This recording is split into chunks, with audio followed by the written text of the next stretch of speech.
Yang Anda saksikan sekarang adalah gambar terkini di kawasan Pejompongan, Jakarta. Massa yang diduga pelajar bentrok dengan polisi. Di gambar jelas terlihat ada sebuah mobil milik polisian yang rusak. Dan kita akan bahas mengenai demo penolakan Undang-Undang Cipta Kerja di berbagai daerah. Kita tanyakan bersama dengan Said Iqbal, Presiden Konfederasi Serikat Pekerja Indonesia KSPI. Selamat sore, Pak Said. Selamat sore, Mbak. Sore. Dan juga sudah bergabung Pak Melki Lakalena, Wakil Ketua Komisi 9 DPR RI fraksi Golkar. Selamat sore, Pak Melki. Selamat sore Mas Iqbal. Selamat sore, Bang. Sore.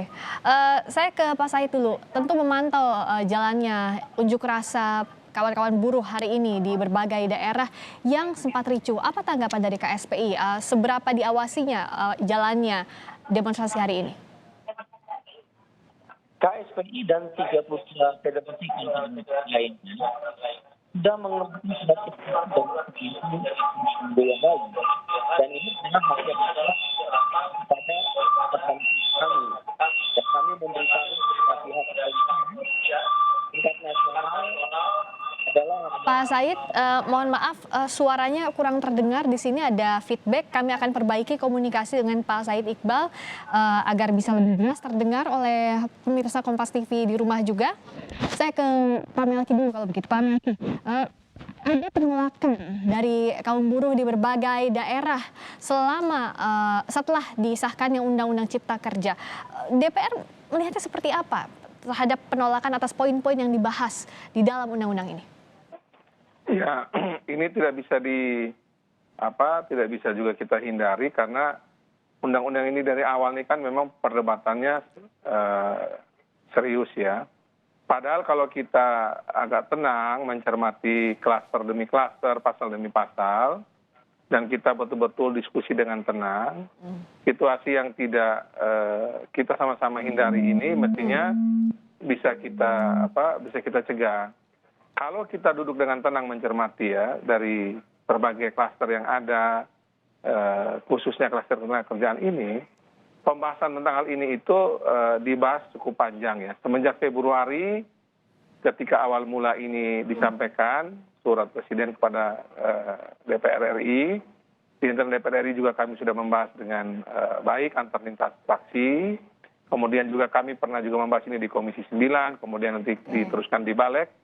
Pembahasan tentang Undang-Undang Cipta Kerja Klaster Tenaga Kerja ini juga kita mencoba tetap menjaga semangat dari Undang-Undang Nomor 13 2003, tapi tentu juga dengan melakukan berbagai modifikasi terkait dengan perkembangan zaman hari ini yang kita juga harus sesuaikan. Baik, kita akan bahas. Itulah kita coba membahas bersama teman-teman dari berbagai serikat buruh, termasuk fraksi ISBA juga pernah kita bahas mulai dari Komisi 9 sampai kepada Balek juga kami masih berdiskusi sama Mas Iqbal dan teman-teman. Baik Pak Melki, saya ke Pak Said lagi. Pak Said sudah bergabung kembali? Ya. Ya, lebih jelas suaranya. Terima kasih Pak Said. Tadi soal buruh, demo buruh yang berlangsung ricuh di beberapa daerah, plus juga tadi kata Pak Melki ini sudah dibahas juga melibatkan beberapa serikat pekerja atau buruh dan juga mahasiswa dan berbagai lapisan masyarakat lainnya. Tanggapan Anda? Yang pertama, saya ingin menyampaikan bahwa kami menggunakan Undang-Undang Nomor 9 tahun 1998 unjuk rasa yang kami menggunakan istilah mogok nasional. Jelas, 2 minggu yang lalu kami sudah serahkan surat pemberitahuan sesuai mekanisme ke Mabes Polri, sedangkan di tiap-tiap cabang maupun tingkat perusahaan serikat pekerjanya diberitahukan ke Polres. Sifatnya adalah pemberitahuan sebagai amanat undang-undang.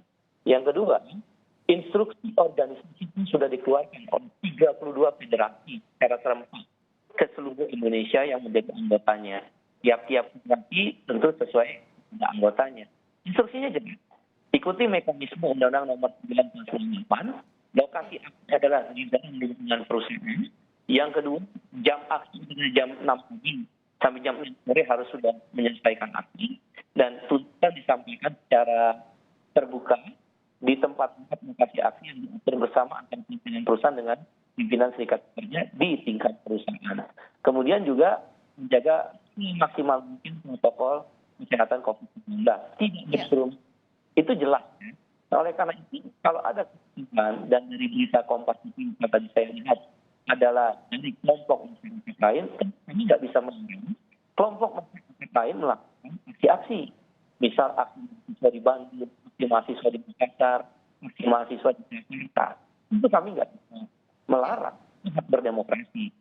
Tapi kami ingin melalui Kompas TV lakukan aksi ini dengan damai, tertib, dan hindari tindakan anarkis. Jadi instruksinya jelas, kalaupun ada aksi dilakukannya dengan tertib sesuai dengan protokol kesehatan, itu sudah clear ya Pak Betul. Said ya semestinya. Betul. Nah, Pak Melki, tapi kan gelombang penolakan ini terus terjadi. Apa memang saat pelibatan pembahasan undang-undang kemarin terlalu terburu-buru atau memang tidak menangkap aspirasi semangat dari para buruh untuk menyusun Omnibus Law ini secara bersama-sama? Aspirasi para buruh apakah sudah terwakili semua dalam Omnibus Law Undang-Undang Cipta Kerja ini? Kalau mengatakan bahwa tidak dilibatkan, tentu dari waktu ke waktu pembahasan di RUU Cipta Kerja ini selalu mengalami penyesuaian untuk mengakomodasi semua suara, semua pendapat, semua kepentingan. Bahwa misalnya awal mula itu kan dikatakan bahwa undang-undang ini dianggap tidak melibatkan para buruh. Awal mula ya. Tapi dalam perjalanan kan kemudian kan dibuat modifikasi untuk kemudian diulangi, diajak lagi para buruh yang merasa belum dilibatkan. Dan saya mendengar dari Menaker ya, yang juga sering mengundang para buruh, para pimpinan serikat buruh, Menaker menyampaikan bahwa terus-menerus mengadakan dialog, baik yang formal maupun informal, secara tersendiri maupun bersama-sama, dengan berbagai teman-teman pimpinan serikat buruh. Jadi upaya untuk mendengar, menerima aspirasi, berdiskusi dengan para pimpinan serikat buruh itu dilakukan oleh kementerian terkait, dan kebetulan Ibu Menaker bersama kami di Komisi 9, maupun juga teman-teman di Balek. Saya masih ingat betul juga waktu itu, walaupun juga kami tahu juga di teman-teman pimpinan buruh, ada juga perbedaan pendapat ya, tapi saya melihat sendiri bagaimana seluruh pimpinan serikat buruh yang berbeda pendapat juga itu masing-masing didekati maupun secara berkelompok. Okay. Di forum-forum yang formal maupun informal. Jadi upaya untuk mendengarkan, menerima masukan, membawa ide-ide para teman-teman pimpinan buruh dalam undang-undang ini juga tetap menjadi semangat pimpinan DPR RI, Balek, dan juga pemerintah. Okay. Bahwa kemudian hasilnya, Mbak, itu kemudian tidak bisa diterima sepenuhnya oleh semua pihak, tentu saja. Jangankan teman-teman buruh ya, kan pengusaha juga kan kita lihat juga kan ada juga kasih catatan tersendiri. Nah ini yang perlu sekali lagi saya katakan bahwa undang-undang ini juga bukan dilahirkan kemudian menyelesaikan banyak masalah, bukan juga begitu. Tapi tentu kan dia punya namanya aturan pelaksanaan, peraturan pemerintah, peraturan menteri. Nah ini perlu juga kemudian kita kawal betul, karena kalau di tahapan undang-undang kan sudah disepakati oleh mayoritas fraksi, 7 fraksi dan 2 fraksi yang kemarin memilih untuk berbeda pendapat itu di paripurna DPR RI kemarin. Pak, kita akan dalami soal ini. Pak Said, apa iya memang sudah dilibatkan dengan maksimal kawan-kawan buruh dalam penyusunan Omnibus Law Undang-Undang Cipta Kerja ini? Kita akan bahas usai jeda di Kompas Petang. Tetap bersama kami.